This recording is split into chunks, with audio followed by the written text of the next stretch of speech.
Good morning, everyone. Today is the 24th of Nissan, May 2nd. Charlie, you ready? Guys, we're on page 77 in the Chayenu.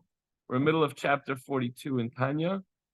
In today's lesson, one should train the mind to view the world as the outer garment of the king, which consequently brings an awareness of the king, the one inside those layers of clothing. When you're standing in front of the king, see beautiful, the throne, the room, you get completely overwhelmed. But don't forget, the king is watching you. And at the same time, you're also watching him. Where are your eyes? You might glance around. It must be a beautiful room and his royal robes and the crown, but you're looking at the king. In describing earlier the fear a Jew should possess for Hashem, the Alter Rebbe said that it should be similar to the fear felt when one stands before a king. For Hashem is omnipresent and observes all of man's actions. He also knows what we're thinking.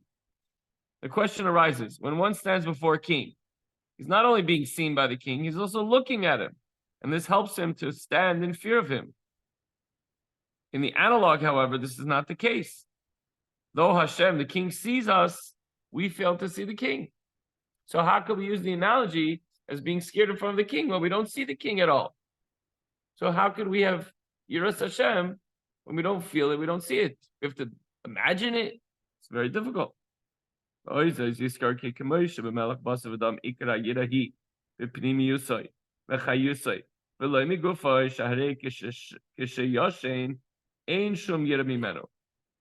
addition to what we said before about fearing the king physically, and that should allow us to understand and experience a spiritual fear of God as the king of the world.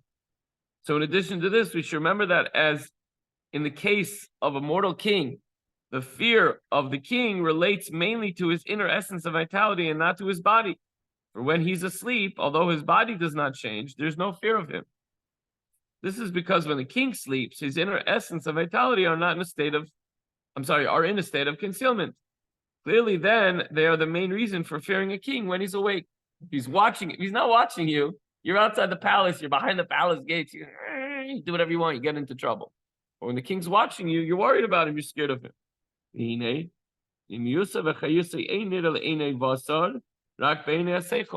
And surely his inner essence and vitality are not perceived by physical eyes, but only by the mind's eye.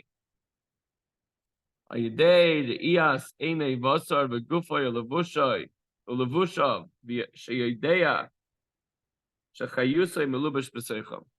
a person looks through physical eyes and he sees the king and his garments, and he knows that the energy and vitality of the king is enclosed in these garments, this in turn leads the beholder to fear him. He understands he's standing in the presence of the king.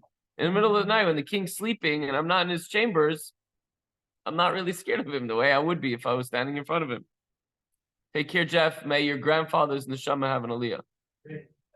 What was his name again? I know his father was Yitzchak. Of Yosef Mordechai ben Yitzchak and neshama shavali. Bim Cain, and if this is so, then surely in the analog as well, not only is the king seeing him, but he's seeing the king as well, and this causes him to fear God. Moreover, again, in the real world, or at least in the mashal, if you see the king or you're experiencing the king when you're really there in front of him, that should cause you great fear. But we don't see the king, so how do we work this out? So this is the way we should truly fear Hashem when gazing with our physical eyes at the heaven. We look up in Shemayim, we don't see Hashem, but this is the way we should feel as if we're standing in front of the king. We look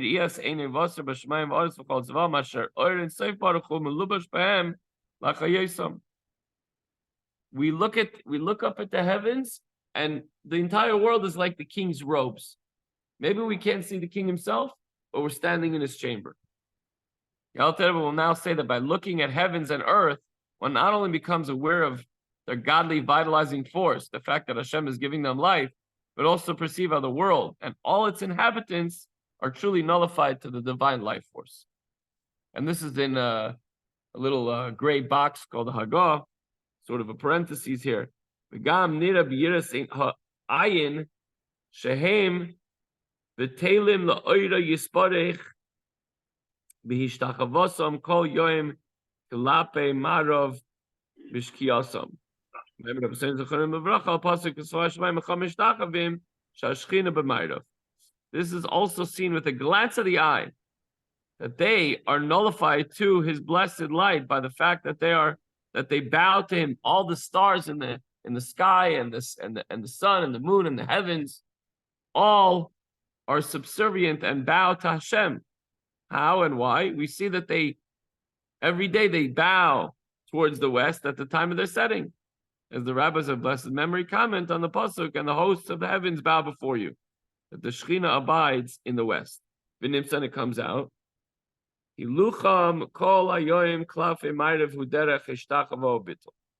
only do the heavenly hosts show their self-abnegation when they set in the west, but their daily orbit westward is kind of like a bowing and a self-nullification.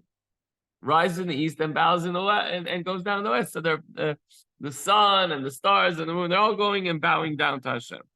Even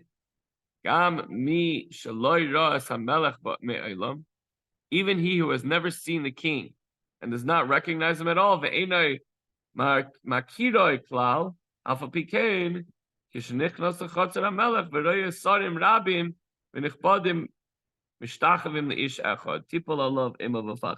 so imagine somebody lives in a kingdom, there's a king and a queen. He never saw the king in his life. Nevertheless, when he enters the royal court, he sees all these noblemen and servants and guards and all these, high-ranking officials bowing before the king. Something to be afraid of even when the king is asleep if they're around. Exactly. So as soon as he sees all these, these big people up in the government, up in the royalty and everything else, they're bowing down, he immediately falls and has dread upon him. So too the self-nullification before Hashem shown by the awesome creatures such as the heavenly bodies enables one to be in fear and awe of Hashem.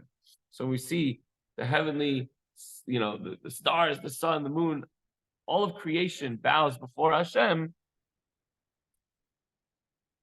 Everything bows before Hashem, so that makes us.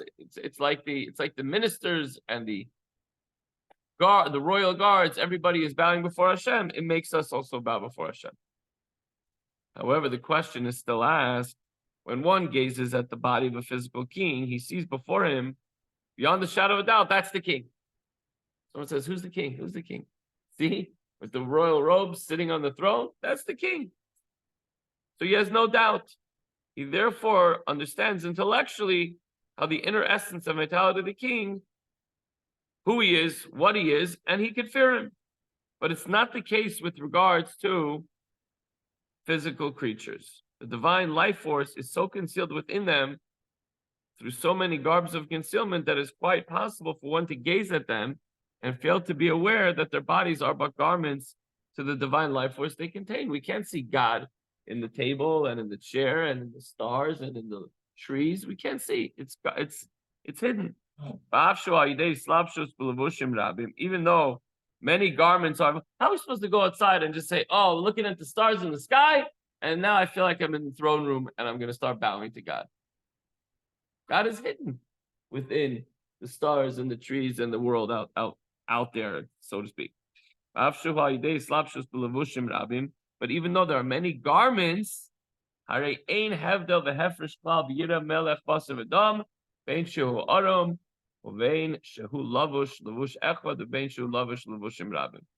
no difference or distinction at all in the fear of a mortal king, whether he be naked or clothed in one or many garments. If a person is in a special ceremony and he's all the way off to the side and he can't see the king's face, but he sees, there could be, what happened during the Hakel where the king would get up in front of the whole nation? There would be hundreds and hundreds of thousands of Jews. Yosef, with their dreams of the ladder ascending, they saw all of the king's retinue. So we're standing by the courtyard of the king. He's standing up and reading the Torah. You might be a quarter of a mile away. Can you see the king? You can barely make out his silhouette from that far away. There's literally millions probably, right, of people standing there. And it's not set up like a stadium where everything, I mean, the king got up on a high platform, but after a while you can't see so well. But that's the king. You can't even make out his features. You can barely see his garments, but it's the king. It's the same realization that the king is found within the garments that creates the fear of it. At the same time, the Alter Rebbe will conclude that when a person becomes accustomed to remember that when he gazes upon created beings, in reality, he's gazing upon the king's garments, then he will come to fearing Hashem. So if you realize, all this is the king's garments. Maybe I can't see the king. Maybe I could just glimpse him from far, far away, but I know the king is there. And being in his presence, even if he's not pointing me out and saying, "Are you doing your job?" But the fact that I'm within, his inner circle, his chamber, his palace, whatever you want to call it, whatever it is, it brings a fear of heaven upon a person. A little bit more, if you have to go, that's fine. I thought he was going somewhere, but he was going somewhere with Hashem that was slumbering in sleep. Correct. So he said a king sleeps. No, we didn't get to yet. He was sleeping now. No, obviously, right. Hashem doesn't sleep. We're going to see in a second how he sees everything, and it's also metaphoric because Hashem doesn't see everything. He is, he's inside of our minds. He is our thoughts. He is everything. Okay. The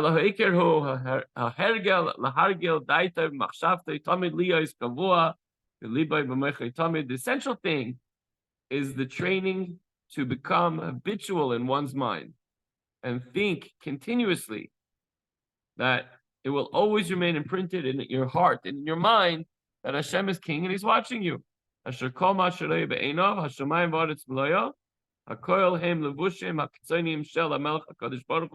Everything a person sees in the heavens and in the earth, they all constitute the outer garment of the king. So we should always be in fear because we're always standing in the presence of the king. And if you train your mind to think that way, then it will talk and feel that way. In this way, he will constantly remember their inwardness and vitality that everything is really Hashem. And we should always fear Hashem because he's everywhere and is everything. And this will create within him a fear of God. The Rebbe explains that what now follows answers a question. How could we possibly say that the nullification of the word world to Hashem is a concept that can be perceived intellectually when in chapter 33, the Alter Rebbe explained that this is a matter of simple faith. In this chapter 2, we've learned that it's a matter of faith. All Jews are maminim b'nei maminim, believers, the sons of believers. And the fact that we have this inheritance from our forefathers and Moshe Rabbeinu and so on, faith and intellect are not only distinct entities, they're antithetical. For example, when something is understood, faith is not necessary. The Alter Rebbe therefore now goes on to explain that this intellectual perception is also implicit in the word emunah, faith. For this word is rooted in the word uman, artisan. In order for an artisan with a talent for painting, creating vessels, or whatever, to be successful, he must habituate and train his hands. And only then will they reveal the latent talents of the artistry found in his soul. I think we just talked about this. That a person, I was using the sports analogy. If a person is born with a skill and a talent, then that's of a skill and a talent of, let's say, shooting a basketball or shooting a puck or skiing, whatever that might be. He's very gifted athletically, but he doesn't train. He's not going to make it to the big leagues. Kobe Bryant was known to, be one of the most skilled, talented players, but he was the hardest worker. He was in the gym first thing in the morning, and he didn't leave till late at night. So too, if we want to become an Eved Hashem, right, Steve? Just because we have that belief that was passed on through the generations inside of us, it doesn't mean we could just sit back and say, we're believers, it's all good. We have to wake up early, we have to learn, we have to daven, we have to focus on we have to focus on Yiras Hashem, and that takes a lot of practice. We go outside and we see the world around us, and it's easy to become disillusioned and disfocused. That's even a word. fire goes out. Okay, so we could argue that there's a little spark that always remains. That's what Chassidus comes to say, that it's our job to fan the flames of a yid that's not interested. So there's always that little spark that'll remain. But if you want a beautiful flaming fire, you gotta fan it, you gotta work it, you gotta add the wood to it. Every soul of every Jew possesses the aforementioned faith. However, in order for this faith to be actualized, so that one's action will be in constance with it, one must habituate and train himself to realize that all he sees, heaven and earth, and all of creation, are Hashem's external garments. By constantly reminding that their inwardness is godliness, the soul's essential faith will be revealed and will affect one's actions. His bodily organs will then follow the dictates of his faith. And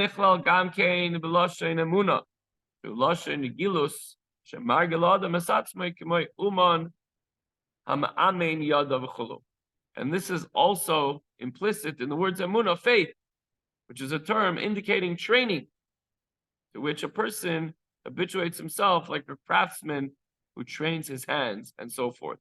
There are people that are just good with their hands, but those people have to go to school and train and learn how to become expert craftsmen. Person who has two left hands and can't figure it out, he's not going to go and train. You're going to hone your craft, and so too every yid has the ability, but you got to work. So the takeaway is, maybe you don't see God, but that doesn't mean you don't see his greatness, and his greatness are his garments. The world is God's masterpiece. Hashem is hidden behind the beauty of this world. Think about this constantly, and this will become your normal vision of reality. It'll become second nature. Certain things that we do, we don't have to think about. If you put on talis and tefillin every day, you almost do them automatically. You become so good at it. When you drive, you don't think about it. Certain people are, excellent dancers. They sing, they get up to the Amud. It's no big deal. You turn the page, you know which part comes where because you got used to it. So too, we have to get used to Yiras Hashem by going out and recognizing the greatness of Hashem, HaKadosh Baruch Hu, in every part of and in every aspect of our lives. Everyone have a good day, and we'll see you at Hashem tomorrow. Don't forget to count Sfira. Today is the 9th day. We forgot. We forgot to count it after davening, but it's never too late. So today is the 9th day, which is 1 week and 2 days of the Omer. Have a good day, everyone.